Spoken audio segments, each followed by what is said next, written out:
Hello ನಮಸ್ತೆ ಎಲ್ರಿಗೂ welcome back to Bhagya's daily vlogs. ನಾನು ನಿಮ್ಮ ಪ್ರೀತಿಯ ಭಾಗ್ಯ. ಹೇಗಿದ್ದೀರಾ? ಎಲ್ಲರೂ ಚೆನ್ನಾಗಿದ್ದೀರಾ ಅಂತ ಅಂದ್ಕೊತೀನಿ. ನಾನು ಕೂಡ ತುಂಬಾ ಚೆನ್ನಾಗಿದ್ದೀನಿ. ಸೊ ಇವತ್ತಿನ ವ್ಲಾಗಲ್ಲಿ ನಾನು ಒಂದು ವೆಯ್ಟ್ ಲಾಸ್ ರೆಸಿಪಿ ಜೊತೆಗೆ ನನ್ನ ವೆಯ್ಟ್ ಲಾಸ್ ಜರ್ನಿನ ನಿಮ್ಮ ಜೊತೆಗೆ ಶೇರ್ ಮಾಡ್ಕೊತಾ ಇದ್ದೀನಿ. ಸೊ ಇಷ್ಟು ವರ್ಷದಲ್ಲಿ ನಾನು ವೆಯ್ಟ್ ಗೇನ್ ಆಗಿರಲಿಲ್ಲ. ಅಂದರೆ ಫಸ್ಟ್ ಡೆಲಿವರಿಯಲ್ಲಿ ನಾನು 6 ಟೈಮ್ನಲ್ಲಿ ನನಗೆ ವೆಯ್ಟ್ ಗೇನ್ ಆಗಿರಲಿಲ್ಲ. ಸೊ ಹಾಗಾಗಿ ನಾನು ಅದ್ರ ಬಗ್ಗೆ ತಲೆ ಕೆಡಿಸ್ಕೊಂಡಿರಲಿಲ್ಲ. ಆದರೆ ಸೆಕೆಂಡ್ ಪ್ರೆಗ್ನೆನ್ಸಿನಲ್ಲಿ ಅಂದರೆ ಗುಂಡನನ್ನ ಪ್ರೆಗ್ನೆನ್ಸಿ ಟೈಮ್ನಲ್ಲಿ ನಾನು ಸಿಕ್ಕಾಪಟ್ಟೆ ನನಗೆ ವೆಯ್ಟ್ ಜಾಸ್ತಿ ಆಗೋಗಿತ್ತು. ಸಿಕ್ಕಾಪಟ್ಟೆ ದಪ್ಪ ಆಗಿದ್ದೆ. ಹಾಗೆ ನನಗೆ 80 kg ನಾನು ಆಗಿದ್ದೆ. ಡೆಲಿವರಿ ಟೈಮ್ನಲ್ಲಿ ನಾನು 80 kg ಆಗಿದ್ದೆ. ಸೊ ಆ ಟೈಮ್ನಲ್ಲಿ ನಾನು ವೆಯ್ಟ್ ಲಾಸ್ ಬಗ್ಗೆ ಅಷ್ಟಾಗಿ ತಲೆ ಕೆಡಿಸ್ಕೊಳ್ಳೋಕೆ ಹೋಗಲಿಲ್ಲ. ನನಗೆ ಗುಂಡನನ್ನ ಆರೈಕೆ ಮಾಡೋದಾಗಿರ್ಬೋದು ಅದ್ರ ಬಗ್ಗೆನೇ ಜಾಸ್ತಿ ಗಮನ ಇತ್ತು. ಹಾಗಾಗಿ ಮತ್ತು ನನ್ನ ಪ್ರೆಗ್ನೆನ್ಸಿ ಕೂಡ ಅಷ್ಟೇ. ನನಗೆ ಪ್ರೆಗ್ನೆನ್ಸಿ ತುಂಬಾ ಕ್ರಿಟಿಕಲ್ ಇತ್ತು. ಫಸ್ಟ್ ಪ್ರೆಗ್ನೆನ್ಸಿನಲ್ಲಂತೂ ನಾನು ಸತ್ತು ಬದುಕಿದ್ದೀನಿ. ಸೊ ಅಷ್ಟು ಕಷ್ಟ ನನ್ನ ಪ್ರೆಗ್ನೆನ್ಸಿ. ಅದೇ ಸಿಚುವೇಶನ್ ಮತ್ತು ಸೆಕೆಂಡ್ ಪ್ರೆಗ್ನೆನ್ಸಿನಲ್ಲೂ ಕೂಡ ಇತ್ತು. ಸೊ ಹಾಗಾಗಿ ನಾನು ನನ್ನ ಪ್ರೆಗ್ನೆನ್ಸಿ ಟೈಮ್ನಲ್ಲಿ ನಾನು ಫುಲ್ ಬೆಡ್ ರೆಸ್ಟಲ್ಲಿ ಇರ್ತೀನಿ. ಸೊ ಹಾಗಾಗಿ ನನ್ನ ಒಂದು ವೆಯ್ಟ್ ಗೇನ್ ಆಗಿರುತ್ತೆ. ಆದರೆ ಫಸ್ಟ್ ಪ್ರೆಗ್ನೆನ್ಸಿನಲ್ಲಿ ನಾನು ಸಿಕ್ಕಾಪಟ್ಟೆ ನನಗೆ ಎಷ್ಟು ಕ್ರಿಟಿಕಲ್ ಇತ್ತು ಅಂತ ಅಂದರೆ ಆ ಪ್ರೆಗ್ನೆನ್ಸಿನ ನಾನು ಇವಾಗಲೂ ಕೂಡ ನೆನೆಸ್ಕೊಂಡ್ರೆ ನನ್ನ ಕಣ್ಣಲ್ಲಿ ನೀರು ಬರುತ್ತೆ. ಸೊ ಅಷ್ಟೊಂದು ನಾನು ನನ್ನ ಪ್ರೆಗ್ನೆನ್ಸಿನಲ್ಲಿ ಅಷ್ಟೊಂದು ಕಷ್ಟ ಅನುಭವಿಸಿದ್ದೀನಿ.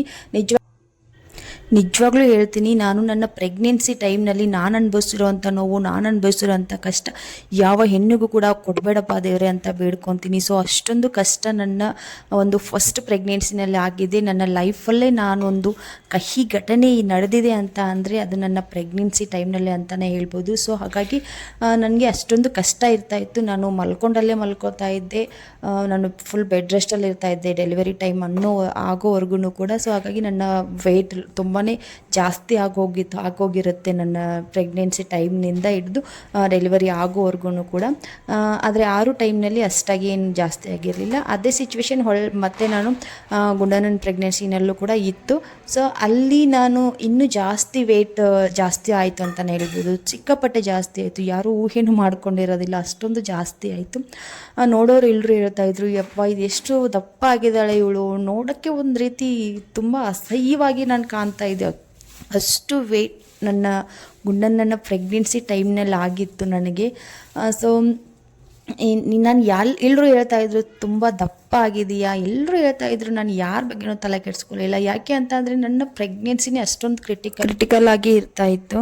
ಆ ಟೈಮ್ನಲ್ಲಿ ನನಗೆ ನನ್ನ ಮಗು ಬಗ್ಗೆ ಮಾತ್ರ ಯೋಚನೆ ಇರ್ತಾಯಿತ್ತು. ಯಾಕೆ ಅಂತಂದರೆ ಫಸ್ಟ್ ಪ್ರೆಗ್ನೆನ್ಸಿನಲ್ಲಿನೂ ಕೂಡ ಅಷ್ಟೇ ನನ್ನ ಮಗು ಬಗ್ಗೆನೇ ಯೋಚನೆ ಇತ್ತು. ಇವಾಗಲೂ ಕೂಡ ಅಷ್ಟೇ ಆಯಿತು. ಸೊ ಹಾಗಾಗಿ ನಾನು ತಲೆ ಕೆಡಿಸ್ಕೊಳಕ್ಕೆ ಹೋಗಿರಲಿಲ್ಲ. ಆಫ್ಟರ್ ಡೆಲಿವರಿ ಆದಮೇಲೆ ಒಂದು 6 ತಿಂಗಳವರೆಗೂ ಕೂಡ ನಾನು ತಲೆ ಕೆಡಿಸ್ಕೊಳ್ಳಿಲ್ಲ. ಎಲ್ಲರೂ ಹೇಳ್ತಾಯಿದ್ರು ದಪ್ಪ ಆಗಿದೆಯಾ, ಅಸಹ್ಯವಾಗಿ ಕಾಣ್ತಾ ಇದೆಯಾ ಅಂತ ಎಲ್ಲರೂ ಹೇಳ್ತಾಯಿದ್ರು. ಆವಾಗಲೂ ಕೂಡ ನಾನು ತಲೆ ಕೆಡಿಸ್ಕೊಳಕ್ಕೆ ಹೋಗಲಿಲ್ಲ. ಅದಾದಮೇಲೆ ಹತ್ತತ್ರ ನನ್ನ ಗುಂಡನ ಒಂದು 6ರಿಂದ 7 ತಿಂಗಳದವನು ಆದಮೇಲೆ ನನಗೆ ಸ್ವಲ್ಪ ಇಲ್ಲ ದಪ್ಪ ಆಗಿದ್ದೀನಿ ನಾನು, ಎಲ್ಲರೂ ಹೇಳ್ತಾ ಇರೋದು ನಿಜ, ನಾನು ವೆಯ್ಟ್ ಲಾಸ್ ಮಾಡಬೇಕು ಅಂತ ಆವಾಗಿಂದ ನನಗೆ ಅನ್ಸೋದಕ್ಕೆ ಶುರುವಾಯಿತು. ಹಾಗಾಗಿ ನಾನು ತಲೆ ಕೆಡಿಸ್ಕೊಳಕ್ಕೆ ಹೋಗಲಿಲ್ಲ.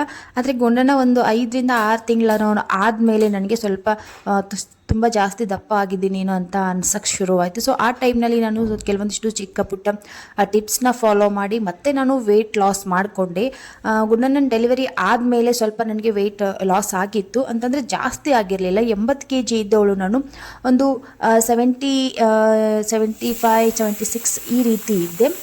ಸೊ ಆವಾಗ ಅದು ಕೂಡ ತುಂಬಾ ಜಾಸ್ತಿ ವೆಯ್ಟ್ ಅಂತಲೇ ಹೇಳ್ಬೋದು. ಸೊ ಆ ಟೈಮ್ನಲ್ಲಿ ನಾನೇನು ಮಾಡ್ತಾಯಿದ್ದೆ, ಗುಂಡನಿಗೆ ಬ್ರೆಸ್ಟ್ ಫೀಡ್ ಮಾಡ್ತಾ ಇದ್ದೆ. ಸೊ ಅಲ್ಲಿ ಸ್ವಲ್ಪ ವೆಯ್ಟ್ ಲಾಸ್ ಆಗ್ತಾಯಿತ್ತು. ಹಾಗೆ ನಾನು ಚಿಕ್ಕ ಪುಟ್ಟ ಕೆಲವೊಂದಿಷ್ಟು ಟಿಪ್ಸ್ನ ಫಾಲೋ ಮಾಡಿಕೊಂಡು ನನ್ನ ರುಟೀನಲ್ಲಿ ಸ್ವಲ್ಪ ಚೇಂಜಸ್ ಮಾಡಿಕೊಂಡು ಆವಾಗ ಇನ್ನೂ 6 ತಿಂಗಳು ಅಥವಾ 7 ತಿಂಗಳು ಮಗು ಗುಂಡನ. ಸೊ ಆವಾಗ ನಂದಿನ್ನು ಗುಂಡನ ಚಿಕ್ಕವನಿದ್ದ. ನಾನು ಅವನಿಗೆ ಬ್ರೆಸ್ಟ್ ಫೀಡ್ ಮಾಡೋದಾಗಿರ್ಬೋದು, ಅವನ ಆರೈಕೆಯಲ್ಲಿ ಸ್ವಲ್ಪ ನನಗೆ ವೆಯ್ಟ್ ಲಾಸ್ ಆಗ್ತಾಯಿತ್ತು.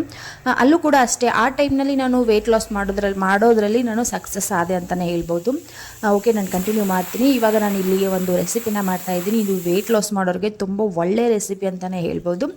ಸೊ ನಾನಿಲ್ಲಿ ಮಡಿಕೆ ಕಾಳು ಕುದಿಯೋಕೆ ಹಾಕ್ತಾಯಿದ್ದೀನಿ. ಮನೆಯಲ್ಲೇ ನಾನೇ ಮೊಳಕೆ ಬರೆಸಿರುವಂಥ ಕಾಳುಗಳಿವು.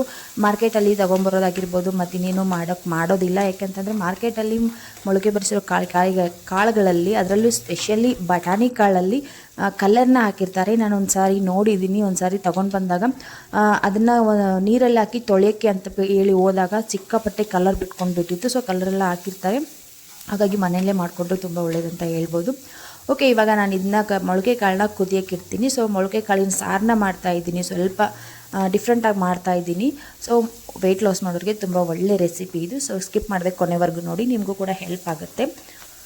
ಓಕೆ, ಇವಾಗ ನನ್ನ ಫಸ್ಟ್ ವೆಯ್ಟ್ ಲಾಸ್ ಜರ್ನಿ ಬಗ್ಗೆ ನಾನು ನಿಮಗೆ ಹೇಳಬೇಕು ಅಂತ ಅಂದರೆ, ಎಕ್ಸಸೈಸ್ ವಿಚಾರಕ್ಕೆ ಬಂದರೆ ನಾನು ನನ್ನ ಲೈಫಲ್ಲಿ ನಾನು ಎಕ್ಸಸೈಸ್ ಮಾಡೇ ಇಲ್ಲ. ನಿಜವಾಗ್ಲೂ ಹೇಳ್ತೀನಿ, ನಾನು ಈ ವೆಯ್ಟ್ ಲಾಸ್ ಮಾಡೋದಕ್ಕೆ ಅಂತ ಹೇಳಿ ಯಾವತ್ತೂ ಕೂಡ ಎಕ್ಸಸೈಸ್ ಮಾಡಿಲ್ಲ. ಇದು ಸೆಕೆಂಡ್ ಟೈಮ್ ನನಗೆ ವೆಯ್ಟ್ ಗೇನ್ ಆಗಿರೋದು. ನಾನು ಯಾವತ್ತೂ ಕೂಡ ಇಷ್ಟು ದಪ್ಪ ಇರಲಿಲ್ಲ. ನನ್ನ ಹೈಟಿಗೂ ನನ್ನ ವೆಯ್ಟ್ಗೂ ಮ್ಯಾಚ್ ಆಗೋ ರೀತಿ ನನ್ನ ವೆಯ್ಟ್ನ ನಾನು ಒಂದು ಬ್ಯಾಲೆನ್ಸ್ ಮಾಡ್ಕೊಂಡು ಬಂದಿದ್ದೆ.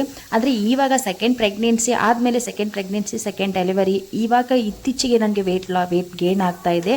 ಸೊ ಅದಕ್ಕೆ ಕಾರಣ ನನ್ನ ಒಂದು ಲೈಫ್ ಸ್ಟೈಲ್ ರುಟೀನ್ ಆಗಿರ್ಬೋದು. ಇದೇ ಮೇನ್ ಕಾರಣ ಇರೋದೇ ಇದೆ. ನನ್ನ ಫುಡ್ ರುಟೀನ್ ಆಗಿರ್ಬೋದು, ನನ್ನ ಕೆಲಸದ ಒಂದು ರುಟೀನ್ ಆಗಿರ್ಬೋದು, ಒಟ್ಟಿನಲ್ಲಿ ನನ್ನ ಲೈಫ್ ಸ್ಟೈಲ್ ರುಟೀನೇ ಇದಕ್ಕೆ ಕಾರಣ. ಸೊ ಹಾಗಾಗಿ ನನಗೆ ಸ್ವಲ್ಪ ವೆಯ್ಟ್ ಗೇನ್ ಆಗ್ತಾ ಇದೆ. ಹಾಗೆ ಸ್ವಲ್ಪ ಮನೆಯಲ್ಲಿ ವಾತಾವರಣ ಆಗಿರ್ಬೋದು, ಜಾಸ್ತಿ ಸ್ಟ್ರೆಸ್ ಮಾಡ್ಕೊಳ್ಳೋದಾಗಿರ್ಬೋದು, ಟೆನ್ಷನ್ ಮಾಡ್ಕೊಳ್ಳೋದಾಗಿರ್ಬೋದು, ಅಥವಾ ಸರಿಯಾಗಿ ಊಟ ಮಾಡದೇ ಇರೋದಾಗಿರ್ಬೋದು, ಸರಿಯಾಗಿ ನೀರು ಕುಡಿಯೋದೇ ಇರೋದಾಗಿರ್ಬೋದು, ಇದು ಇದ್ದೇ ಇರುತ್ತೆ.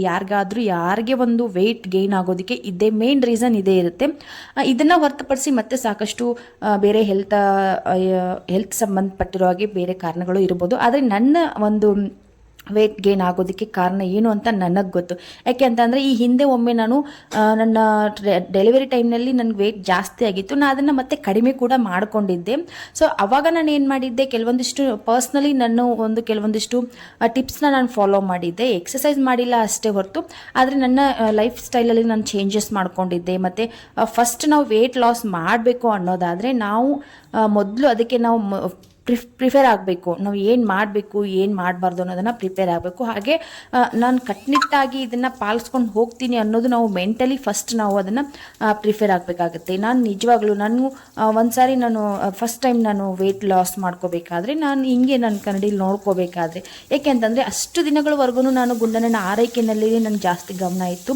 ಗುಂಡನನ್ನು ನಾನು ಅವ್ರಿಗೆ ಬ್ರೆಸ್ಟ್ ಫೀಡ್ ಮಾಡೋದು, ಅವನ ಜೊತೆಗೆ ನಾನು ಜಾಸ್ತಿ ಟೈಮ್ ಸ್ಪೆಂಡ್ ಮಾಡೋದು, ಅವನ ಬಗ್ಗೆ ನನಗೆ ಜಾಸ್ತಿ ಕೇರ್ ಆ್ಯಂಡ್ ಕನ್ಸರ್ನ್ ಇತ್ತು. ಹಾಗಾಗಿ ನನ್ನ ಬಗ್ಗೆ ನಾನು ಯೋಚನೆ ಮಾಡ್ಕೊಂಡಿರಲಿಲ್ಲ. ಹೆಂಗೆ ಅವನು ಬೆಳೀತಾ ಬಂದನೋ ಆವಾಗ ಮತ್ತೆ ನನಗೆ ಸ್ವಲ್ಪ ನಾನು ತುಂಬ ದಪ್ಪ ಆಗಿದ್ದೀನಿ. ಎಲ್ಲರೂ ಹೇಳ್ತಾ ಇದ್ರು ನನಗೆ ದಪ್ಪ ಆಗಿದೆಯಾ. ಆ ಟೈಮ್ನಲ್ಲಿ ನನಗದು ಇವ್ರೇನು ಹೇಳ್ತಾರೆ ಬಿಡಪ್ಪ ಅಂತೇಳಿ ಸುಮ್ಮನೆ ಆಗ್ತಾಯಿದ್ದೆ. ಆದರೆ ಆಮೇಲೆ ನನಗೆ ಗೊತ್ತಾಗಿದ್ದು, ನನಗೆ ನಾನೇ ತಿಳ್ಕೊಂಡಿದ್ದು, ಸೊ ದಪ್ಪ ಆಗಿದ್ದೀನಿ, ನಾನು ವೆಯ್ಟ್ ಲಾಸ್ ಮಾಡಬೇಕು ಅಂತ ಹೇಳಿ ನಾನು ಅವಾಗ ಡಿಸೈಡ್ ಮಾಡಿ ಒಂದು 4 ತಿಂಗಳಲ್ಲಿ 80 kg ಇದ್ದವಳು ನಾನು. ಡೆಲಿವರಿ ಆದಮೇಲೆ ಭಾಳ ಹಬ್ಬ ಅಂತ ಅಂದರೆ ಒಂದು 2-3 kg ಲಾಸ್ ಆಗಿರುತ್ತೆ ಅಷ್ಟೇ. 80 kgನಲ್ಲಿ ಒಂದು 3 kg ನನ್ನ ಲಾಸ್ ಆದ್ರೂ ಕೂಡ ಎಷ್ಟು ನನಗೆ ಮತ್ತೆ 78-77 ಇಷ್ಟರ ಮಟ್ಟಿಗೆ ನನಗೆ ವೇಟ್ ಇತ್ತು ಆವಾಗ. ಅದನ್ನು ನಾನು 65 kgಗೆ ನಾನು ಒಂದು 5 ತಿಂಗಳಲ್ಲಿ ನಾನು 65 kg ಆದೆ. ಅಷ್ಟೊಂದು ವೆಯ್ಟ್ ಲಾಸ್ ಮಾಡ್ಕೊಳ್ಳೋದಕ್ಕೆ ನನಗೆ ಕಷ್ಟನೂ ಅನ್ನಿಸ್ಲಿಲ್ಲ. ಈಸಿಯಾಗಿ ನನಗೆ ಆಶ್ಚರ್ಯ ಆಯಿತು. ಒಂದು 4-5 ತಿಂಗಳು ಆದಮೇಲೆ ನಿಜವಾಗ್ಲೂ ನನಗೆ ಇಷ್ಟೊಂದು ವೆಯ್ಟ್ ಲಾಸ್ ಆಯಿತಾ, ನಾನು ಎಷ್ಟು ದಪ್ಪ ಇದ್ದೆ ಅಂತ ನನಗೆ ಆವಾಗ ಆಶ್ಚರ್ಯ ಆಯಿತು. ಸೊ ಇವಾಗಲೂ ಕೂಡ ಅಷ್ಟೇ, ಇವಾಗ ರೀಸೆಂಟಾಗಿ ಅದೇ ರೀತಿ ಮತ್ತೆ ನನಗೆ ವೆಯ್ಟ್ ಗೇನ್ ಆಗಿದೆ. ಇವಾಗ ನಾನು ಒಂದು 15 ದಿನ ಆಯಿತು ಮತ್ತೆ ನನ್ನ ವೆಯ್ಟ್ ಲಾಸ್ ಜರ್ನಿನ ನಾನು ಶುರು ಮಾಡಿ ಒಂದು 15-20 ದಿನವೇ ಆಯಿತು. ಸೊ ನಾನು ಯಾವ ಥರ ಟಿಪ್ಸ್ನ ಬಳಸಿದ್ದೀನೋ, ನಾನು ಯಾವ ಥರ ಈ ಹಿಂದೆ ನಾನು ವೆಯ್ಟ್ ಲಾಸ್ಗೆ ನಾನು ಯಾವೊಂದು ಟಿಪ್ಸ್ನ ಬಳಸಿದ್ದೀನೋ ಇವಾಗಲೂ ಕೂಡ ಅಷ್ಟೇ ಅದೇ ಒಂದು ಟಿಪ್ಸ್ನ ಫಾಲೋ ಮಾಡಿಕೊಂಡು ನಾನು ಮತ್ತೆ ವೆಯ್ಟ್ ಲಾಸ್ ಮಾಡ್ಕೊಬೇಕು ಅಂತ ಹೇಳಿ ನಾನು ಶುರು ಮಾಡಿದ್ದೀನಿ ವೆಯ್ಟ್ ಲಾಸ್ ಜರ್ನಿನ. ಇವಾಗ ಒಂದು ತಿಂಗಳು ಆಗ್ತಾ ಬಂತು ನಾನು ವೆಯ್ಟ್ ಲಾಸ್ ಜರ್ನಿನ ಶುರು ಮಾಡಿ. ಸೊ ಆವಾಗ ಅದು ವರ್ಕ್ ಆಗಿದೆ ಅಂತ ಹೇಳಿಬಿಟ್ಟು ಇವಾಗಲೂ ಅದೇ ಒಂದು ವೆಯ್ಟ್ ಲಾಸ್ ಟಿಪ್ಸ್ ನನಗೆ ವರ್ಕ್ ಆಗಬೇಕು ಅಂತ ಏನಿಲ್ಲ ನೋಡಿ. ಸೊ ಹಾಗಾಗಿ ನಾನು ಹೇಳ್ಕೊಂಡಿರಲಿಲ್ಲ ವೆಯ್ಟ್ ಲಾಸ್ ಮಾಡಬೇಕು ಅಂತ ಹೇಳಿ. ಸೊ ನಾನು ವೀಡಿಯೋ ಕೂಡ ಹಾಕಿರಲಿಲ್ಲ. ಇಷ್ಟು ದಿನದಲ್ಲಿ ಯಾವ ವೀಡಿಯೋದಲ್ಲಿ ನಾನು ವೆಯ್ಟ್ ಲಾಸ್ ಜರ್ನಿನ ಶುರು ಮಾಡಿದ್ದೀನಿ ಅಂತ ಹೇಳ್ಕೊಂಡಿಲ್ಲ. ಸೊ ಇವಾಗ ಹೇಳ್ಕೊಳ್ಳೋದಕ್ಕೆ ಕಾರಣ ಏನಪ್ಪ ಅಂತಂದರೆ, 1 ತಿಂಗಳಾಯಿತು ನಾನು ವೆಯ್ಟ್ ಲಾಸ್ ಜರ್ನಿನ ಶುರು ಮಾಡಿ. ಸೊ 1 ತಿಂಗಳಲ್ಲಿ ನನಗೆ 5 kg ನಾನು ಕಡಿಮೆ ಮಾಡಿದ್ದೀನಿ. ಸೊ ನನ್ನ ವೇಟ್ ಎಷ್ಟಿತ್ತು ಅಂತ ಅಂದರೆ, ನನ್ನ ವೇಟು 75 kg ಇದ್ದೆ ನಾನು. ಸೊ ಇವಾಗ ರೀಸೆಂಟಾಗಿ ಒಂದು ತಿಂಗಳ ಹಿಂದೆ ನಾನು 75 kg ಇದ್ದೆ. ಸೊ ಇವಾಗ ರೀಸೆಂಟಾಗಿ ನನಗೆ ವೇಟ್ ಲಾಸ್ ಆಗಿರೋದು ಬಂದುಬಿಟ್ಟು 5 kg ಲಾಸ್ ಆಗಿದ್ದೆ, 70 kg ನಾನು ಇದ್ದೀನಿ. ಸೊ ಇವಾಗ ಇನ್ನು ಇದೇ ಒಂದು ಟಿಪ್ಸ್ನ ಫಾಲೋ ಮಾಡಿಕೊಂಡು ನಾನು ಹೋದರೆ ಇನ್ನೂ ಒಂದು ತಿಂಗಳಲ್ಲಿ ಆರಾಮಾಗಿ ನಾನು ಇನ್ನೂ 5 ಕೆ ಜಿನ ನಾನು ಲಾಸ್ ಮಾಡ್ಬೋದು. ನನ್ನ ಹೈಟ್ಗೆ ಮ್ಯಾಚ್ ಆಗೋ ರೀತಿ ನನ್ನ ವೆಯ್ಟ್ ನಾನು 65 ಕೆ ಜಿ ನಾನು ಮೇಂಟೈನ್ ಮಾಡ್ಕೊಂಡು ಹೋಗಬೇಕಾಗತ್ತೆ. ಸೊ 65 ಕೆ ಜಿ ಇದ್ದರೆ ನನ್ನ ವೆಯ್ಟ್ಗೂ ನನ್ನ ಹೈಟ್ಗೂ ಮ್ಯಾಚ್ ಆಗುತ್ತೆ. ಸೊ ನಾನು 65 ಕೆ ಜಿ ಆಗೋವರೆಗೂ ನನ್ನ ಒಂದು ವೆಯ್ಟ್ ಲಾಸ್ ಜರ್ನಿನ ಮುಂದುವರಿಸ್ತೀನಿ. ಹಾಗೆ ಇದೇ ಒಂದು ರುಟೀನನ್ನು ನಾನು ಮುಂದುವರಿಸ್ಕೊಂಡು ಹೋದರೆ ನನ್ನ ವೆಯ್ಟ್ ಒಂದು ಬ್ಯಾಲೆನ್ಸು ಕರೆಕ್ಟಾಗಿರುತ್ತೆ ಅಂತಲೂ ನಾನು ತಿಳ್ಕೊಂಡಿದ್ದೀನಿ. ನನಗಿವಾಗ ಅರ್ಥ ಆಗಿದೆ. ಸೊ ಆ ಕೆಲವೊಂದಿಷ್ಟು ಟಿಪ್ಸ್ನ ನಿಮಗೂ ಕೂಡ ಹೇಳಬೇಕು, ನಿಮಗೂ ಕೂಡ ಬೇಕು ಟಿಪ್ಸ್. ಯಾವ ಥರ ನೀವು ವೆಯ್ಟ್ ಲಾಸ್ ಮಾಡ್ತೀರಾ ಎಕ್ಸಸೈಸ್ ಇಲ್ಲದೆ ಅಂತ ಹೇಳಿ ಬೇಕು ಅನ್ನೋದಾದರೆ ನೀವು ನನಗೆ ಕಾಮೆಂಟ್ ಮಾಡಿ. ಸೊ ನನ್ನ ಒಂದು ಟಿಪ್ಸ್ನ ನಾನು ನನ್ನ ಲೈಫಲ್ಲಿ ವೆಯ್ಟ್ ಲಾಸ್ ಮಾಡೋದಕ್ಕೆ ನಾನು ನನ್ನ ಲೈಫಲ್ಲಿ ಬಳಸ್ಕೊಂಡಿರೋಂಥ ಫಾಲೋ ಮಾಡ್ಕೊಂಡು ಬಂದಿರೋಂಥ ಟಿಪ್ಸ್ನ ನಿಮಗೂ ಜೊತೆ ಕೂಡ ನಾನು ಶೇರ್ ಮಾಡ್ತೀನಿ. ಸೊ ಯಾಕೆ ಅಂತ ಅಂದರೆ ನಾನು ಇನ್ನೂ 5 ಕೆ ಜಿನಾದರೂ ಕಡಿಮೆ ಮಾಡಬೇಕು. ನಾನು 75 ಇದ್ದೆ ಈ ಒಂದು ತಿಂಗಳ ಹಿಂದೆ, ಇವಾಗ 70 ಕೆ ಜಿ ಆಗಿದ್ದೀನಿ. ಇನ್ನೂ ಒಂದು 5 ಕೆ ಜಿ ಕಡಿಮೆ ಮಾಡಿದ್ರೆ ನಾನು 65 ಕೆ ಜಿ ಆಗ್ತೀನಿ. ಸೊ ಅದು ನನಗೆ ಕರೆಕ್ಟ್, ನನ್ನ ಹೈಟ್ಗೆ ಕರೆಕ್ಟ್ ಆಗಿರುವಂಥ ವೆಯ್ಟು. ಸೊ ಅಲ್ಲಿವರೆಗೂ ನಾನು ಇನ್ನೂ ವೆಯ್ಟ್ ಲಾಸ್ನ ನಾನು ಮುಂದೆ ಕಂಟಿನ್ಯೂ ಮಾಡಲೇಬೇಕು. ಅದಾದಮೇಲೂ ಕೂಡ ಅಷ್ಟೇ. ಅಂದರೆ ನಾನು 65 ಕೆ ಜಿ ವೆಯ್ಟ್ಗೆ ಬಂದ ಮೇಲೆ ಇದೇ ಒಂದು ಟಿಪ್ಸ್ನ, ಇದರಲ್ಲೂ ಕೆಲವೊಂದಿಷ್ಟು ಟಿಪ್ಸ್ನ ನಾನು ಫಾಲೋ ಮಾಡ್ಕೊಂಡು ಹೋದರೆ ಫ್ಯೂಚರಲ್ಲಿ ಮತ್ತೆ ನನಗೆ ವೇಟ್ ಗೇನ್ ಆಗೋದನ್ನು ನಾನು ತಡಿಬೋದು ಅಂತ ಕೂಡ ನಾನು ತಿಳ್ಕೊಂಡಿದ್ದೀನಿ ಇವಾಗ. ಸೊ ಇದೇ ಒಂದು ಲೈಫ್ ಸ್ಟೈಲ್ನ ನಾನು ಕಂಟಿನ್ಯೂ ಮಾಡ್ಕೊಂಡು ಹೋಗಬೇಕು ಅಂತಲೂ ಕೂಡ ಅಂದ್ಕೊಂಡಿದ್ದೀನಿ.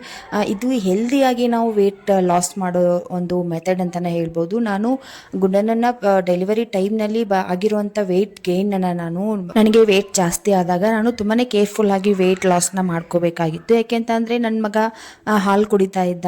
ಸೊ ಹಾಗಾಗಿ ನಾನು ಅವನ ಒಂದು ಹೆಲ್ತ್ನು ಕೂಡ ನಾನು ಯೋಚನೆ ಮಾಡಬೇಕಾಗುತ್ತೆ. ಅವನ ಒಂದು ಆರೋಗ್ಯದ ಬಗ್ಗೆನೇ ಯೋಚನೆ ಮಾಡಿಬಿಟ್ಟು ನಾನು ವೆಯ್ಟ್ ಲಾಸ್ ಮಾಡ್ಕೋಬೇಕಾಗಿರುತ್ತೆ. ಸೊ ಹಾಗಾಗಿ ನಾನು ಯಾವುದೇ ರೀತಿ ಸಿಂಪಲ್ ಟಿಪ್ಸ್ನ ಫಾಲೋ ಮಾಡಿನೇ ನಾನು ಆ ಟೈಮ್ನಲ್ಲಿ ವೆಯ್ಟ್ ಲಾಸ್ ಮಾಡ್ಕೊಂಡೆ. ಗ್ರೀನ್ ಟೀ ತಗೊಳ್ಳೋದಾಗಿರ್ಬೋದು, ಈ ಥರ ಏನು ಮಾಡೋಕ್ಕಾಗೋದಿಲ್ಲ ಆ ಟೈಮ್ನಲ್ಲಿ, ಡೆಲಿವರಿ ಆ ಟೈಮ್ನಲ್ಲಿ. ಅದರಲ್ಲೂ ನಾವು ಮಕ್ಕಳಿಗೆ ಬ್ರೆಸ್ಟ್ ಫೀಡ್ ಮಾಡಬೇಕಾದ್ರೆ ಈ ಥರ ಗ್ರೀನ್ ಟೀ ತಗೊಳ್ಳೋದಾಗಿರ್ಬೋದು, ಇಲ್ಲದೇ ಇರುವಂಥ ಕಷಾಯಗಳನ್ನು ಮಾಡ್ಕೊಂಡು ಕುಡಿಯೋದಾಗಿರ್ಬೋದು ಮಾಡೋಕ್ಕಾಗೋದಿಲ್ಲ. ಒಂದೇ ಒಂದು ಕಷಾಯ ಬೇಕು ಅಂತ ಅಂದರೆ, ನಾವು ಮಾಡ್ಕೊಂಡು ಕುಡಿಬೇಕು ಅಂತ ಅಂದರೆ ಜೀರಾ ಪೌಡರ್ ಹಾಕ್ಬಿಟ್ಟು, ಜೀರಿಗೆ ಹಾಕಿ ಸೋಂಪು ಹಾಕಿ ಮಾಡಿಕೊಂಡು ಕಷಾಯ ಮಾಡ್ಕೊಂಡು ಕುಡಿದ್ರೆ ಅದು ಮಾತ್ರ ಬೆಸ್ಟು. ಗ್ರೀನ್ ಟೀ ಮಾತ್ರ ತಗೊಳ್ಳೋ ಹಾಗೆ ಇಲ್ಲ. ನಾವು ಬ್ರೆಸ್ಟ್ ಫೀಡ್ ಮಾಡಬೇಕಾದ್ರೆ ಆಗಿರ್ಬೋದು, ಪ್ರೆಗ್ನೆನ್ಸಿ ಟೈಮ್ನಲ್ಲಿ ಆಗಿರ್ಬೋದು, ಗ್ರೀನ್ ಟೀ ಅಷ್ಟಾಗಿ ಒಳ್ಳೆಯದಲ್ಲ. ಸೊ ಹಾಗಾಗಿ ಸಿಂಪಲ್ ಟಿಪ್ಸ್ಗಳನ್ನೇ ಫಾಲೋ ಮಾಡಿಕೊಂಡು ನಾನು ವೆಯ್ಟ್ ಲಾಸ್ನ ಮಾಡಿದ್ದೆ ಆ ಟೈಮ್ನಲ್ಲಿ. ಸೊ ಇವಾಗಲೂ ಕೂಡ ಅಷ್ಟೇ ಅದೇ ರೀತಿ ಸಿಂಪಲ್ ಟಿಪ್ಸ್ನ ಫಾಲೋ ಮಾಡ್ತಾ ಇದ್ದೀನಿ. ಹಾಗೆ ಅದ್ರ ಜೊತೆಗೆ ಗ್ರೀನ್ ಟೀನು ಕೂಡ ನಾನು ಆ್ಯಡ್ ಮಾಡ್ಕೊಂಡಿದ್ದೀನಿ. ಮತ್ತು ಅದ್ರ ಜೊತೆಗೆ ಅಜವಾಯಿನು, ಜೀರಿಗೆ ಪೌಡ್ರು, ಹಾಗೆ ಸೋಂಪು ಕಾಳನ್ನ ಅದನ್ನು ಕೂಡ ಹುರಿದ್ಬಿಟ್ಟು ಪೌಡರ್ ಮಾಡಿ ಇಟ್ಕೊಂಡಿದ್ದೀನಿ. ಸೊ ಅದು ಒಂದು ಕಷಾಯನ ಈ ಟೈಮ್ನಲ್ಲಿ ನಾನು ಕುಡಿತೀನಿ. ಸೊ ಟೈಮ್ ನೋಡಿಕೊಂಡು ಯಾವ ಟೈಮ್ನಲ್ಲಿ ಏನು ಕಷಾಯ ಕುಡಿಬೇಕು, ಏನು ಆ ಟೀ ಯಾವಾಗ ಕುಡಿಬೇಕು, ಸೊ ಅದನ್ನು ನಾನು ನೋಡಿಕೊಂಡು ಮಾಡ್ಕೊತಾ ಇದ್ದೀನಿ ಅಷ್ಟೇ. ಸೊ ವೆಯ್ಟ್ ಲಾಸ್ ಜರ್ನಿನ ನಾನು ಶುರು ಮಾಡಿದ್ದೀನಿ. ಸೊ ಈ ಥರ ಒಂದು ನನ್ನ ವೆಯ್ಟ್ ಲಾಸ್ ಜರ್ನಿ ಶುರು ಆಗಿದೆ. ಸೊ ನೋಡೋಣ ಎಷ್ಟು ಮಟ್ಟಿಗೆ ವೆಯ್ಟ್ ಲಾಸ್ ಮಾಡ್ಬೋದು ಅಂತ ಹೇಳಿಬಿಟ್ಟು. ಹಾಗೆ ನಾನು ರೆಸಿಪಿನ ಯಾವ ಥರ ಮಾಡಬೇಕು ಅನ್ನೋದನ್ನು ನಾನು ಎಕ್ಸ್ಪ್ಲೈನ್ ಮಾಡಿಲ್ಲ. ಸೊ ವಿಡಿಯೋ ನೋಡಿದ್ದೀರಾ ನೋಡಿ. ಸೊ ವಿಡಿಯೋ ನೋಡಿಕೊಂಡು ನೀವು ಬೇಕಂದರೆ ಮಾಡ್ಕೋಬೋದು. ಒಳ್ಳೆ ರೆಸಿಪಿ ಅಂತಲೇ ಹೇಳ್ಬೋದು. ಹಾಗೆ ಇನ್ನು ನಮ್ಮ ಹಳ್ಳಿಗಳಲ್ಲಿ ವೆಯ್ಟ್ ಲಾಸ್ಗೆ ಇನ್ನೊಂದು ಆಹಾರ ಅಂತ ಅಂದರೆ ಈ ಜೋಳದ ರೊಟ್ಟಿ ಅಂತೂ ನಮಗೆ ವೆಯ್ಟ್ ಲಾಸ್ ಮಾಡೋದಕ್ಕೆ ತುಂಬಾ ಹೆಲ್ಪ್ ಆಗುತ್ತೆ. ಹಾಗೆ ನಮ್ಮ ಬಾಡಿಗೆ ಕೂಡ ಅಷ್ಟೇ ಒಳ್ಳೆ ಬಲನ ಕೊಡುತ್ತೆ ಜೋಳದ ರೊಟ್ಟಿ. ಅದರಲ್ಲೂ ಈ ಥರ ಕೈಯಿಂದ ಬಡಿದ್ಬಿಟ್ಟು ಮಾಡಿದ್ರೆ ತುಂಬಾ ಟೇಸ್ಟಿಯಾಗಿರುತ್ತೆ, ತುಂಬಾ ಹೆಲ್ದಿಯಾಗಿರುತ್ತೆ. ಸೊ ಅದನ್ನು ಕೂಡ ನಾನು ಇವಾಗ ಮಾಡ್ತೀನಿ, ನೀವು ನೋಡ್ತಾ ಹೋಗಿ. ಹಾಗೆ ನಿಮಗೆ ನನ್ನ ವೆಯ್ಟ್ ಲಾಸ್ ಜರ್ನಿ ಬಗ್ಗೆ ಇನ್ನೂ ಸ್ವಲ್ಪ ಎಕ್ಸ್ಪ್ಲೇನ್ ಮಾಡ್ತಾ ಇರ್ತೀನಿ. ಹಾಗೆ ಇನ್ನು ನೀವೇನಾದರೂ ರೀಸೆಂಟಾಗಿ ನಮಗೆ ಡೆಲಿವರಿ ಆಗಿದೆ, ವೇಟ್ ತುಂಬ ಜಾಸ್ತಿ ಆಗಿದೆ, ವೆಯ್ಟ್ ಲಾಸ್ ಮಾಡಬೇಕು ಅಂತ ಅಂದರೆ ನೀವು ಈಸಿಯಾಗಿ ಆರಾಮಾಗಿ ವೆಯ್ಟ್ ಲಾಸ್ನ ಮಾಡ್ಕೋಬೋದು. ಡೆಲಿವರಿ ಟೈಮ್ನಲ್ಲಿ ವೆಯ್ಟ್ ಲಾಸ್ ಮಾಡೋದು ತುಂಬಾ ಕಷ್ಟ ಅಂತ ಕೆಲವರು ಅಂದ್ಕೊಂಡಿರ್ತೀರ. ಸೊ ಅಷ್ಟೇನು ಕಷ್ಟ ಆಗೋದಿಲ್ಲ. ಯಾಕೆ ಅಂತ ಅಂದರೆ ನಿಮಗೆ ವೆಯ್ಟ್ ಲಾಸ್ ಮಾಡೋದಕ್ಕೆ ಅಲ್ಲಿ ಸಾಕಷ್ಟು ಆಪ್ಷನ್ಸ್ ಇರುತ್ತೆ. ಏನಪ್ಪ ಅಂತ ಅಂದರೆ ನೀವು ನಿಮ್ಮ ಮಗುವಿನ ಆರೈಕೆಯಲ್ಲಿ ನಿಮ್ಮ ಒಂದು ವೆಯ್ಟ್ ಲಾಸು ಆರಾಮಾಗಿ ನಿಮ್ಮ ವೆಯ್ಟು ಲಾಸ್ ಆಗುತ್ತೆ. ಹಾಗೆ ನೀವು ಏನಪ್ಪ ಅಂತಂದರೆ ಬ್ರೆಸ್ಟ್ ಫೀಡ್ ಮಾಡ್ತಾ ಇರ್ತೀರ ನೋಡಿ ಮಕ್ಕಳಿಗೆ. ಸೊ ಬ್ರೆಸ್ಟ್ ಫೀಡ್ ಮಾಡೋದ್ರಿಂದ ನಿಮಗೆ ಎಷ್ಟರ ಮಟ್ಟಿಗೆ ಅಂತ ಅಂದರೆ ನೀವು ಅಂದಾಜು ಕೂಡ ಮಾಡೋಕ್ಕಾಗಲ್ಲ, ಅಷ್ಟರ ಮಟ್ಟಿಗೆ ನೀವು ವೆಯ್ಟ್ ಲಾಸ್ನ ಮಾಡ್ಬೋದು ಬ್ರೆಸ್ಟ್ ಫೀಡ್ ಮಾಡೋದ್ರಿಂದ. ನೀವು ಪದೇ ಬ್ರೆಸ್ಟ್ ಫೀಡ್ ಮಾಡಿ. ಹಾಗೆ ನೀವು ಜಾಸ್ತಿ ನೀರು ತಗೋಬೇಕು. ಎಷ್ಟು ನೀವು ನೀರು ತಗೋತೀರೋ ಅಷ್ಟು ನಿಮಗೆ ಬ್ರೆಸ್ಟ್ ಮಿಲ್ಕು ಜಾಸ್ತಿ ಆಗುತ್ತೆ. ಹಾಗೆ ಇನ್ನೊಂದು ಏನಪ್ಪ ಅಂತಂದರೆ ನೀವು ಜಾಸ್ತಿ ಬ್ರೆಸ್ಟ್ ಫೀಡ್ ಕೂಡ ಮಾಡ್ತೀರಾ. ಜಾಸ್ತಿ ಬ್ರೆಸ್ಟ್ ಮಿಲ್ಕ್ ಬಂದಷ್ಟು ನಿಮ್ಮ ಮಗುವಿಗೆ ಜಾಸ್ತಿ ನೀವು ಬ್ರೆಸ್ಟ್ ಫೀಡ್ ಮಾಡ್ತೀರಾ. ಅದ್ರ ಮುಖಾಂತರ ನಿಮಗೆ ವೆಯ್ಟ್ ಲಾಸ್ ಕೂಡ ಆಗುತ್ತೆ. ಹಾಗೆ ನಿಮ್ಮ ಮಗುನೂ ಕೂಡ ದಷ್ಟಪುಷ್ಟವಾಗಿ ಆರೋಗ್ಯವಾಗಿರುತ್ತೆ ಬ್ರೆಸ್ಟ್ ಮಿಲ್ಕ್ನ ಜಾಸ್ತಿ ಕುಡಿಯೋದ್ರಿಂದ. ಹಾಗಾಗಿ ಮತ್ತು ಇನ್ನೊಂದು ಏನಪ್ಪ ಅಂತಂದರೆ ನಿಮಗೆ ನೀವು ಬಾಣಂತನ ಮಾಡಿಸ್ಕೊತಿರ್ತೀರ, ನೀವು ಬಾಣಂತಿ ಆರೈಕೆನ ಮಾಡಿಸ್ಕೊತಿರ್ತೀರ. ಸೊ ಹಾಗಾಗಿ ನಿಮಗೆ ಮನೆ ಕೆಲಸನೂ ಕೂಡ ಏನೂ ಇರೋದಿಲ್ಲ. ನೀವು ಮಗು ಮಲ್ಕೊಂಡಾಗ ಎಕ್ಸಸೈಸ್ ಕೂಡ ಮಾಡೋದಕ್ಕೆ ನಿಮಗೆ ಟೈಮ್ ಸಿಗುತ್ತೆ. ಬೆಳಿಗ್ಗೆ ಸ್ವಲ್ಪ ಬೇಗ ಎದ್ಬಿಟ್ಟು ನೀವು ಎಕ್ಸಸೈಸ್ ಮಾಡ್ಬೋದು. ಈ ಥರ ಕೆಲವೊಂದಿಷ್ಟು ಸಣ್ಣ ಪುಟ್ಟ ಟಿಪ್ಸ್ನ ನೀವು ಫಾಲೋ ಮಾಡಿಕೊಂಡು ನಿಮ್ಮ ಒಂದು ವೆಯ್ಟ್ ಲಾಸ್ನ ಮಾಡ್ಬೋದು. ಸಾಕಷ್ಟು ಜನ ಅಂದ್ಕೊಂಡಿರ್ತೀರ ನಾವು ಕೂತಲ್ಲೇ ಕೂರ್ತೀವಿ, ಹಾಗಾಗಿ ನಮಗೆ ವೆಯ್ಟ್ ಜಾಸ್ತಿ ಆಗುತ್ತೆ, ಡೆಲಿವರಿ ಆದಮೇಲೆ ನಮಗೆ ಅದನ್ನು ವೆಯ್ಟ್ ಲಾಸ್ ಮಾಡೋದಕ್ಕೆ ಆಗಲ್ಲ ಅಂತ ಕೆಲವೊಂದಿಷ್ಟು ಜನ ಅಂದ್ಕೊಂಡಿರ್ತೀರ. ಸೊ ಅದೇನಿಲ್ಲ, ನಾವು ಮನಸ್ಸು ಮಾಡಿದ್ರೆ ಯಾವುದು ಕೂಡ ಆಗಲ್ಲ ಅಂತ ಏನಿಲ್ಲ. ಸೊ ಆಗುತ್ತೆ. ಸೊ ಆದರೆ ನಮಗೆ ನಾವು ಮಾಡ್ತೀವಿ, ವೆಯ್ಟ್ ಲಾಸ್ನ ನಾನು ಮಾಡ್ತೀನಿ ಅನ್ನೋವಂಥ ಒಂದು ಮನಸ್ಸು ನಿಮಗಿರಬೇಕು ಅಷ್ಟೇ. ಸೊ ನಿಜವಾಗ್ಲೂ ಹೇಳ್ತೀನಿ, ನಾನು ಡೆಲಿವರಿ ಆದಮೇಲೆ ನಾನು ಸಿಕ್ಕಾಪಟ್ಟೆ ದಪ್ಪ ಆಗಿದ್ದೆ. ಸೊ ಆವಾಗಲೇ ನಾನು ಊರಿಗೆ ಬಂದೆ. ಡೆಲಿವರಿ ಆದಮೇಲೆ ನಾನು ಒಂದು 6 ತಿಂಗಳು ನಾನು ಅಮ್ಮನ ಮನೆಗಿದ್ದೆ. 6 ತಿಂಗಳು ಆದಮೇಲೆ ನಾನು ಮತ್ತೆ ನನ್ನ ಜೊತೆಗೆ ನಾನು ಫ್ಯಾಕ್ಟ್ರಿಗೆ ಬಂದೆ, ಸಂಕೇಶ್ವರ ಫ್ಯಾಕ್ಟ್ರಿಗೆ ಬಂದೆ. ಸೊ ಆ ಟೈಮ್ನಲ್ಲಿ ಊರಿಂದ ಬರಬೇಕಾದ್ರೆ ನಾನು ತುಂಬ ದಪ್ಪ ಇದ್ದೆ. ಸೊ ಮತ್ತೆ ಒಂದು 4-5 ತಿಂಗಳು ಆದಮೇಲೆ ಮತ್ತೆ ನಾನು ಊರಿಗೆ ಹೋದಾಗ ವೆಯ್ಟ್ ಎಲ್ಲ ಲಾಸ್ ಆಗಿತ್ತು. ಎಲ್ಲರೂ ಕೂಡ ಹೇಳಿದ್ರು ಎಷ್ಟು ದಪ್ಪ ಇದ್ದವಳು ಎಷ್ಟು ಸಣ್ಣ ಆಗಿದೆ ಅಂತ. ನಿಜವಾಗ್ಲೂ ನನಗೆ ಎಲ್ಲರೂ ಹೇಳಿದ್ರು. ಸೊ ಅಷ್ಟರ ಮಟ್ಟಿಗೆ ನಾನು ವೆಯ್ಟ್ ಲಾಸ್ನ ಮಾಡಿದ್ದೆ. ಫಸ್ಟ್ ಟೈಮ್ ನಾನು ವೆಯ್ಟ್ ಲಾಸ್ ಮಾಡಿದ್ದು ನನ್ನ ಲೈಫಲ್ಲಿ. ಸೊ ಅದಾದಮೇಲೆ ನೆಕ್ಸ್ಟ್ ಮತ್ತೆ ಇವಾಗ ನಾನು ವೆಯ್ಟ್ ಗೇನ್ ಆಗಿದ್ದು ಇವಾಗ ನಾನು ಮತ್ತೆ 5 kg ಲಾಸ್ ಮಾಡಿದ್ದೀನಿ. ಇನ್ನೂ 5 kg ಲಾಸ್ ಮಾಡ್ತೀನಿ. ಸೊ ಸಣ್ಣ ಆಗ್ತೀನಿ. ಸೊ ನಿಮಗೂ ಬೇಕಿದ್ದರೆ ನಾನು ನನ್ನ ವೆಯ್ಟ್ ಲಾಸ್ ಜರ್ನಿನ ನಾನು ನಿಮಗೆ ಪ್ರತಿಯೊಂದನ್ನು ಶೇರ್ ಮಾಡ್ತಾ ಹೋಗ್ತೀನಿ. ಮುಂದಿನ ದಿನಗಳಲ್ಲಿ ಬರೋವಂಥ ವೀಡಿಯೋದಲ್ಲಿ ಪ್ರತಿಯೊಂದು ವ್ಲಾಗಲ್ಲಿ ಕೂಡ ಒಂದೊಂದು ನಾನು ಟಿಪ್ಸ್ನ ಹೇಳ್ತಾ ಹೋಗ್ತೀನಿ ವೆಯ್ಟ್ ಲಾಸ್ ಮಾಡೋದಕ್ಕೆ. ಸೊ ಇವಾಗ ರೊಟ್ಟಿ ಮಾಡ್ತಾಯಿದ್ದೀನಿ. ಹಾಗೆ ವೆಯ್ಟ್ ಲಾಸ್ ಮಾಡಲೇಬೇಕು ಅಂತ ನಾವು ಡಿಸೈಡ್ ಮಾಡಿದ್ಮೇಲೆ ಫಸ್ಟ್ ನಾವು ಏನು ಮಾಡಬೇಕಾಗುತ್ತೆ ಅಂತಂದರೆ ಸೋಮಾರಿತನನ ಬಿಡಬೇಕಾಗುತ್ತೆ. ಈಗ ಎಕ್ಸಾಂಪಲ್ ಏನಪ್ಪ ಅಂತ ಅಂದರೆ ಇವಾಗ ಕೆಳಗಡೆ ಏನೋ ಒಂದು ವಸ್ತು ಬಿದ್ದಿರುತ್ತೆ. ಸೊ ಅದನ್ನು ತೊಗೋಬೇಕಂದ್ರೆ ನಮಗೆ ಕಷ್ಟ, ಅದನ್ನ ಬಗ್ಗಿ ತೊಗೊಳ್ಳೋದು ಕೂಡ ನಮಗೆ ಲೇಸಿನೆಸ್ಸು. ಸೊ ಆ ಟೈಮ್ನಲ್ಲಿ ನಾವು ಏನು ಮಾಡ್ತೀವಿ, ಕಾಲಲ್ಲಿ ತೊಗೊಂಡು ಕೈಗೆ ಕಾಲಿಂದ ಅದನ್ನ ಎತ್ತಿ ಕೈಗೆ ತೊಗೊಳ್ಳೋದು, ಅಥವಾ ಯಾರಾದರೂ ಮಕ್ಕಳಿದ್ರೆ ಮಕ್ಕಳಿಗೆ ಹೇಳೋದು, ಈ ಥರ ಮಾಡ್ತಾಯಿರ್ತೀವಿ. ಸೊ ಅದೇ ನಾವು ಅದನ್ನು ಬಾಗಿಬಿಟ್ಟು ಕೆಳಗಡೆ ಬಗ್ಗಿ ಎತ್ಕೊಂಡ್ರೆ ಅಲ್ಲೇ ನಮಗೆ ಎಷ್ಟೋ ಬೇಕಷ್ಟು ಕ್ಯಾಲರಿ ಬರ್ನ್ ಆಗಿರುತ್ತೆ. ಸೊ ಅದೇ ರೀತಿ ಪ್ರತಿಯೊಂದು ಕೆಲಸದಲ್ಲೂ ಕೂಡ ನಮ್ಮ ಕೆಲಸನ ನಾವು ಮಾಡಿಕೊಂಡು ಓಡಾಡಿಕೊಂಡು ಕೆಲಸ ಮಾಡಿದ್ರೆ ಸೊ ಅಲ್ಲಿ ಕೂಡ ನಮಗೆ ಎಷ್ಟೊಂದು ನಮಗೆ ವೆಯ್ಟ್ ಲಾಸ್ ಆಗುತ್ತೆ. ಹಾಗೆ ಮತ್ತು ಇನ್ನೂ ಏನೇನಪ್ಪ ಅಂತಂದರೆ ನಾವು ಕಿಚನಲ್ಲೂ ಕೂಡ ಅಷ್ಟೇ, ನಮಗೆ ಏನು ಬೇಕೋ ನಮಗೆ ಅಡುಗೆ ಮಾಡೋದಕ್ಕೆ ಆಗಿರ್ಬೋದು, ನಮ್ಮ ಕಿಚನ್ ಕೆಲಸ ಮಾಡೋದಕ್ಕೆ ಏನೆಲ್ಲ ಬೇಕೋ ನಾವು ಒಲೆ ಮುಂದೆ ನಿಂತ್ಕೊಂಡು ಅಡುಗೆ ಮಾಡುವಾಗ ಅದೆಲ್ಲನೂ ಮುಂದೆನೇ ಇಟ್ಕೊಂಡು ಬಿಡ್ತೀವಿ. ಹಿಟ್ಟಿನ ಡಬ್ಬ ಆಗಿರ್ಬೋದು, ಮತ್ತು ಇನ್ಯಾವುದೋ ಒಂದು ವಸ್ತುನ ಅಲ್ಲೇ ಮುಂದೆ ಕೈಗೆ ಸಿಗೋ ರೀತಿಯೇ ಇಟ್ಕೊಂಡ್ಬಿಟ್ಟಿರ್ತೀವಿ. ಅದೇ ನಾವು ಸ್ವಲ್ಪ ದೂರದಲ್ಲಿ ಇಟ್ಕೊಂಡ್ರೆ ಓಡಾಡಿಕೊಂಡು ನಾವು ಕಿಚನಲ್ಲಿ ಅಡುಗೆ ಮಾಡೋದಾಗಿರ್ಬೋದು, ಈ ಥರ ನಮ್ಮ ಸಣ್ಣ ಪುಟ್ಟ ಕೆಲಸಗಳನ್ನು ಮಾಡ್ತಾನೆ ನಾವು ಎಷ್ಟೋ ಬೇಕಷ್ಟು ಕ್ಯಾಲರಿನ ಬರ್ನ್ ಮಾಡ್ಬೋದು ದಿನನಿತ್ಯದಲ್ಲಿ. ಹಾಗೆ ಇವಾಗ ಏನಪ್ಪ ಅಂತಂದರೆ ವಾಷಿಂಗ್ ಮೆಷಿನ್ ಆಗಿರ್ಬೋದು, ಇದೆಲ್ಲ ಬಂದುಬಿಟ್ಟು ಇನ್ನೂ ಕೆಲಸ ಕಡಿಮೆ ಆಗಿದೆ. ಸೊ ಅಲ್ಲಿ ನಮಗೆ ಎಷ್ಟೊಂದು ಕ್ಯಾಲರಿನ ಅಲ್ಲಿ ಕೂಡ ನಾವು ಬರ್ನ್ ಮಾಡ್ಬೋದಾಗಿತ್ತು. ಸೊ ಅದು ಕೂಡ ಇವಾಗ ಹೊರಟೋಗಿದೆ. ಇನ್ನೂ ಸ್ವಲ್ಪ ಮುಂದೆ ಹೋಗಿ ಯೋಚನೆ ಮಾಡಿದ್ರೆ ಡಿಶ್ ವಾಷರ್ ಕೂಡ ಬಂದಿದೆ. ಎಲ್ಲರ ಮನೆಯಲ್ಲೂ ಸಾಕಷ್ಟು ಮನೆಗಳಲ್ಲಿರುತ್ತೆ. ಸೊ ಅಲ್ಲೂ ಕೂಡ ಅದು ಒಂದು ಕೆಲಸನೂ ಹೋಯಿತು. ನಾವು ಪಾತ್ರೆ ಉಜ್ಜೋದಾಗಿರ್ಬೋದು, ಬಟ್ಟೆ ತಿಕ್ಕೋದಾಗಿರ್ಬೋದು, ಅಲ್ಲೂ ಕೂಡ ನಾವು ಎಷ್ಟೊಂದು ಕ್ಯಾಲರಿನ ಬರ್ನ್ ಮಾಡ್ಬೋದಾಗಿತ್ತು. ಇವಾಗ ವಾಷಿಂಗ್ ಮೆಷಿನ್ ಎಲ್ಲ ಬಂದುಬಿಟ್ಟು ಮಷಿನ್ಗಳ ಮೇಲೇ ನಾವು ಅವಲಂಬನೆಯಾಗಿ ಅಲ್ಲೂ ಕೂಡ ನಮ್ಮ ಕೆಲಸ ಕಡಿಮೆ ಆಗಿದೆ. ಸೊ ಮನೆಯಲ್ಲಿ ಸ್ವಲ್ಪ ನಾವು ಮಾಡುವಂಥ ಸಣ್ಣ ಪುಟ್ಟ ಕೆಲಸಗಳಲ್ಲೇ ಎಷ್ಟೊಂದು ನಮ್ಮ ವೆಯ್ಟ್ ಲಾಸ್ ಆಗೋದಕ್ಕೆ ಅವಕಾಶ ಇದೆ. ಸೊ ಅದನ್ನು ನಾವು ಮಾಡೋಕ್ಕೆ ಹೋಗೋದಿಲ್ಲ. ಸುಮ್ಮನೆ ಇಲ್ಲದೇ ಇರೋ ಎಕ್ಸಸೈಸ್ ಮಾಡೋದಾಗಿರ್ಬೋದು. ಎಕ್ಸಸೈಸ್ ಮಾಡೋದು ಕೆಟ್ಟದ್ದು ಅಂತ ನಾನು ಹೇಳ್ತಾ ಇಲ್ಲ, ಎಕ್ಸಸೈಸ್ ಮಾಡೋದು ನಮ್ಮ ಹೆಲ್ತ್ಗೆ ತುಂಬಾ ಒಳ್ಳೆಯದು. ಆದರೂ ಹೇಳ್ತಾ ಇದ್ದೀನಿ, ನಿಮಗೆ ಇವಾಗ ಎಕ್ಸಸೈಸ್ ಮಾಡೋಕ್ಕೂ ಟೈಮ್ ಇರೋದಿಲ್ಲ. ಬೆಳಿಗ್ಗೆ ಮತ್ತು ಬೇಗ ಎದ್ದು ಬೇಗ ಕೆಲಸ ಮಾಡೋದ್ರಲ್ಲಿನೇ ಹೊರಟೋಗುತ್ತೆ. ಎಲ್ಲ ಕೆಲಸನೂ ಈಸಿ ಮಾಡ್ಕೊಳ್ಳೋದಕ್ಕೆ ನಾವು ಪ್ರಯತ್ನ ಪಡ್ತಾ ಇರ್ತೀವಿ. ಸೊ ಅದೆಲ್ಲ ಬೇಡ. ಯಾವ ಥರ ಮಾಡಬೇಕು ಅದೇ ಥರ ಮಾಡೋಣ. ಹಾಗೆ ಇನ್ನೊಂದು ಏನಪ್ಪ ಅಂತಂದರೆ ಬೆಳಿಗ್ಗೆ ಎದ್ದಿದ ತಕ್ಷಣವೇ ಡಬ್ಬಿ ಕಟ್ಟಬೇಕು, ಮಕ್ಕಳಿಗೆ ಡಬ್ಬಿ ಕಟ್ಟಬೇಕು, ಹಸ್ಬೆಂಡ್ ಡಬ್ಬಿ ಕಟ್ಟಬೇಕು, ಮನೆ ಕೆಲಸ ಮಾಡಬೇಕು ಅಂತ ಹೇಳ್ಬಿಟ್ಟು ಅವಸರವಾಗಿ ಕೆಲಸ ಮಾಡ್ತಾನೆ ನಾವು ಇನ್ನೂ ಸ್ವಲ್ಪ ಸ್ಟ್ರೆಸ್ನ ಜಾಸ್ತಿ ಮಾಡ್ಕೊಳ್ತಾ ಹೋಗ್ತೀವಿ. ಟೆನ್ಷನಲ್ಲಿ ಕೆಲಸ ಮಾಡ್ತಾ ಇರ್ತೀವಿ. ಅದೇ ಟೆನ್ಷನಲ್ಲಿ ಫಸ್ಟ್ ನಾವು ಬೇಗ ಕೆಲಸ ಮುಗಿಸ್ಬೇಕು ಅಂತ ಹೇಳ್ಬಿಟ್ಟು ಸರಿಯಾಗಿ ಟಿಫನ್ ಕೂಡ ಮಾಡೋದಿಲ್ಲ. ಸೊ ನಮ್ಮ ಬಗ್ಗೆ ನಮಗೆ ಸ್ವಲ್ಪ ಕಾಳಜಿ ಕಡಿಮೆ ಆಗ್ತಾ ಇದೆ. ಸೊ ಹಾಗಾಗಿ ಅದು ಒಂದು ಕಾರಣದಿಂದನೂ ನಮಗೆ ವೇಟು ಗೇನ್ ಆಗ್ತಾ ಇರೋದು ಒಂದು ಕಾರಣ ಆಗಿದೆ. ಸೊ ಹಾಗಾಗಿ ಸ್ವಲ್ಪ ಫಸ್ಟ್ ನಾವು ವೆಯ್ಟ್ ಲಾಸ್ ಮಾಡ್ಕೋಬೇಕು ಅಂತ ಡಿಸೈಡ್ ಮಾಡಿದ್ಮೇಲೆ ಫಸ್ಟ್ ನಮ್ಮ ಒಂದು ಜೀವನ ಶೈಲಿಯಲ್ಲಿ ನಾವು ಸ್ವಲ್ಪ ಬದಲಾವಣೆ ಮಾಡ್ಕೋಬೇಕಾಗಿದೆ. ಸೊ ಮೊದಲು ಅದನ್ನು ನಾವು ಮಾಡ್ಕೋಬೇಕು. ಹಾಗೆ ಸ್ಟ್ರಾಂಗ್ ಆಗಿ ನಾನು ವೆಯ್ಟ್ ಲಾಸ್ ಮಾಡ್ತೀನಿ ಅಂತ ಹೇಳ್ಬಿಟ್ಟು ಗಟ್ಟಿ ನಿರ್ಧಾರನ ಫಸ್ಟ್ ನಾವು ಮಾಡಬೇಕಾಗುತ್ತೆ. ಸೊ ನಾವು ಇನ್ನೇನು ವೆಯ್ಟ್ ಲಾಸ್ ಮಾಡಬೇಕು ಅಂತ ಹಂಗೆ ಹೇಳ್ಕೊಂಡು ಓಡಾಡೋದಲ್ಲ. ವೆಯ್ಟ್ ಲಾಸ್ ಮಾಡ್ತೀನಿ ಅಂತ ಹೇಳ್ಬಿಟ್ಟು ನಾವು ಸ್ಟ್ರಾಂಗ್ ಆಗಿ ನಿರ್ಧಾರ ತಗೊಂಡ್ರೆ ವೆಯ್ಟ್ ಲಾಸ್ ಖಂಡಿತ ಮಾಡ್ತೀವಿ. ಯಾಕೆಪ್ಪ ಅಂತಂದರೆ ನಾವು ಎಷ್ಟು ಆರೋಗ್ಯವಾಗಿ ಇರ್ತೀವಿ ಅನ್ನೋದು ನಮ್ಮ ವೆಯ್ಟ್ ಮೇಲೇ ನಿರ್ಧಾರ ಆಗಿರುತ್ತೆ. ನಾವು ಎಷ್ಟು ದಪ್ಪ ಆಗ್ತೀವೋ ಅಷ್ಟು ನಮ್ಮ ಆರೋಗ್ಯ ಹದಗೆಡೋದಕ್ಕೆ ಶುರು ಆಗುತ್ತೆ. ನನ್ನ ಅನುಭವದಿಂದ ನಾನು ಹೇಳ್ತಾ ಇದ್ದೀನಿ, ನಿಜವಾಗ್ಲೂ ಹೇಳ್ತೀನಿ. ನನ್ನ ಇಷ್ಟದಿಂದಲೇ ನಾನು ಯಾವಾಗಲೂ ಕೂಡ ಇಷ್ಟು ದಪ್ಪ ಆಗಿರಲಿಲ್ಲ, ಬಟ್ ಇವಾಗ ದಪ್ಪ ಆಗ್ತಾ ಇದ್ದೀನಿ. ದಿನದಿಂದ ದಿನಕ್ಕೆ ಜಾಸ್ತಿ ಆಗ್ತಾ ಇದ್ದೀನಿ ಹೊರತು ಕಡಿಮೆ ಆಗ್ತಾ ಇರಲಿಲ್ಲ. ಸೊ ಹಾಗಾಗಿ ನಾನು ವೆಯ್ಟ್ ಲಾಸ್ ಮಾಡಲೇಬೇಕು ಅಂತ ಡಿಸೈಡ್ ಮಾಡಿ ನಾನು ಈ ಜರ್ನಿನ ಶುರು ಮಾಡಿದ್ದೀನಿ. ಸೊ ಇದರಲ್ಲಿ ನಾನು ಇವಾಗ ಒಂದು ಅರ್ಧ ಗೆದ್ದಿದ್ದೀನಿ ಅಂತಲೇ ಹೇಳ್ಬೋದು. 5 kg ಒಂದು ತಿಂಗಳಲ್ಲಿ ಇಳಿಸೋದು ಅಂತ ಅಂದರೆ ಯಾವುದೇ ರೀತಿ ಎಕ್ಸಸೈಸ್ ಇಲ್ಲದೆ, ಯಾವುದೇ ಒಂದು ಡಯೆಟ್ ಮಾಡದೆ, ನಾನು ಬರೀ ನನ್ನ ಕೆಲಸದಲ್ಲಿ ಒಂದು ಸ್ವಲ್ಪ ಬದಲಾವಣೆ ಮಾಡಿಕೊಂಡು ನನ್ನ ಲೈಫ್ ರೂಟೀನ್ನ ಚೇಂಜ್ ಮಾಡಿಕೊಂಡು ನಾನು ವೆಯ್ಟ್ ಲಾಸ್ ಮಾಡಿದ್ದೀನಿ ಅಂತ ಅಂದರೆ, ಇನ್ನೂ ಸ್ವಲ್ಪ ನಾನು ಸ್ಟ್ರಾಂಗಾಗಿ ಎಕ್ಸಸೈಸ್ ಮಾಡೋದಾಗಿರ್ಬೋದು, ಡಯೆಟ್ ಮಾಡೋದಾಗಿರ್ಬೋದು, ಈ ಥರ ಮಾಡಿದ್ರೆ ಇನ್ನೂ ನಾನು ಬೇಗ ವೆಯ್ಟ್ ಲಾಸ್ ಮಾಡ್ತೀನಿ ಅನ್ನೋ ಒಂದು ಹೋಪ್ ನನ್ನಲ್ಲಿದೆ. ಸೊ ಈ ರೀತಿ ಒಂದು ನೀವು ನಂಬಿಕೆನ ಇಟ್ಕೊಂಡು ವೆಯ್ಟ್ ಲಾಸ್ ಮಾಡ್ತೀನಿ ಅಂತ ಡಿಸೈಡ್ ಮಾಡಿ ವೆಯ್ಟ್ ಲಾಸ್ ಮಾಡೋರು ಯಾರಾದರೂ ಇದ್ದರೆ ನನ್ನ ಜೊತೆ ಜಾಯಿನ್ ಆಗ್ಬೋದು. ನನ್ನ ಒಂದು ಕೆಲವೊಂದಿಷ್ಟು ಟಿಪ್ಸ್ನ ನಾನು ನಿಮ್ಮ ಜೊತೆಗೆ ಶೇರ್ ಮಾಡ್ಕೊತೀನಿ, ಯಾವ ಥರ ಏನು ಎತ್ತ ಅಂತ ಹೇಳ್ಬಿಟ್ಟು ಹೇಳ್ತೀನಿ. ಸೊ ನನಗೆ ಖುಷಿ ಇದೆ. ನಾನು ಮತ್ತೆ ಚೆಕ್ ಮಾಡ್ಕೊಂಡಿದ್ದೀನಿ, 70 kg ಆಗಿದ್ದೀನಿ. ಸೊ ಖುಷಿ ಆಯಿತು. ನಾನು ನಿಜವಾಗ್ಲೂ ನಾನು ಅಂದ್ಕೊಂಡಿರಲಿಲ್ಲ. ನಾನು ಏನು ಹಾಗೆ ಇನ್ನೊಂದು ಏನಪ್ಪ ಅಂತಂದರೆ, ನಮಗೆ ಯಾವ ಥರ ವೆಯ್ಟ್ ಲಾಸ್ ಆಗ್ತಾ ಬರುತ್ತೋ ಸೊ ಆ ಥರ ನಮಗೆ ಒಂದು ರೀತಿ ಲೈಟ್ ಫೀಲ್ ಆಗ್ತಾಯಿದೆ. ಆ ಫೀಲ್ ನನಗೆ ಆಗ್ತಾಯಿದೆ. ಸೊ ನನ್ನ ವೆಯ್ಟ್ ಲಾಸ್ ಆಗಿದೆ ಅನ್ನೋ ಅಂಥ ಫೀಲ್ ನನಗಾಗ್ತಾಯಿದೆ. ಸೊ ಇನ್ನೊಂದು ಏನಪ್ಪ ಅಂತಂದರೆ, ನನಗೆ ನಿಜವಾಗ್ಲೂ ಹೇಳ್ತೀನಿ, ಫಸ್ಟ್ ನಾನು ಆಗ್ತಾ ಇರೋವಂಥ ಬಟ್ಟೆ ಯಾವ ಕೂಡ ನನಗೆ ಬರ್ತಾ ಇರಲಿಲ್ಲ. ಸೊ ಇವಾಗಲೂ ಕೂಡ ಅಷ್ಟೇ, ಇವಾಗಲೂ ಅಷ್ಟೊಂದು ಏನು ನನಗೆ ಆ ಬಟ್ಟೆ ಸೆಟ್ ಆಗ್ತಾ ಇಲ್ಲ. ಇನ್ನೂ ನನಗೆ ಆ ಒಂದು ವೆಯ್ಟ್ ಲಾಸ್ನ ಮಾಡಬೇಕು. ನಿಜ ಹೇಳಬೇಕು ಅಂತಂದರೆ, ನನ್ನ ಯಾವ ಬ್ಲೌಸು ಕೂಡ ನಾನು ಇನ್ನೂವರೆಗೂ ಯಾವ ಬ್ಲೌಸ್ನು ಸ್ಟಿಚಸ್ನ ಬಿಚ್ಚಿಲ್ಲ ನಾನು. ಯಾಕೆ ಅಂತಂದರೆ, ಮೊದಲು ಇದ್ದಂಥ ವೆಯ್ಟ್ನ ನಾನು ಮತ್ತೆ ಪಡಿಬೇಕು. ನಾನು ಮೊದಲು ಎಷ್ಟು ವೆಯ್ಟ್ ನಂದಿತ್ತೋ 65 kg ಅಷ್ಟೇ ನಾನು ಮತ್ತೆ ಸಣ್ಣ ಆಗಬೇಕು ಅಂತ ನಿರ್ಧಾರ ಮಾಡಿನೇ ನಾನು ಯಾವ ಬ್ಲೌಸ್ ಕೂಡ ಸ್ಟಿಚಸ್ ಬಿಚ್ಚಿಲ್ಲ.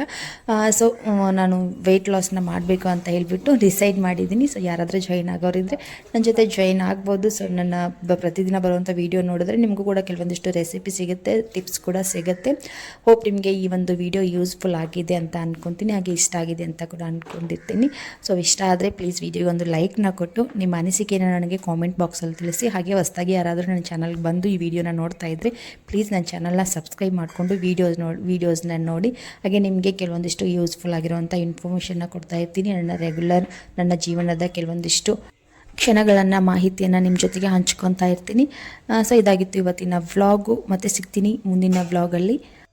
ಅಲ್ಲಿವರೆಗೂ ನನ್ನ ವೀಡಿಯೋಸ್ನ ನೋಡ್ತಾ ಇರಿ, ಎಂಜಾಯ್ ಮಾಡ್ತಾ ಇರಿ. ಮತ್ತೆ ಸಿಗ್ತೀನಿ. ಬಾಯ್, ಟೇಕ್ ಕೇರ್.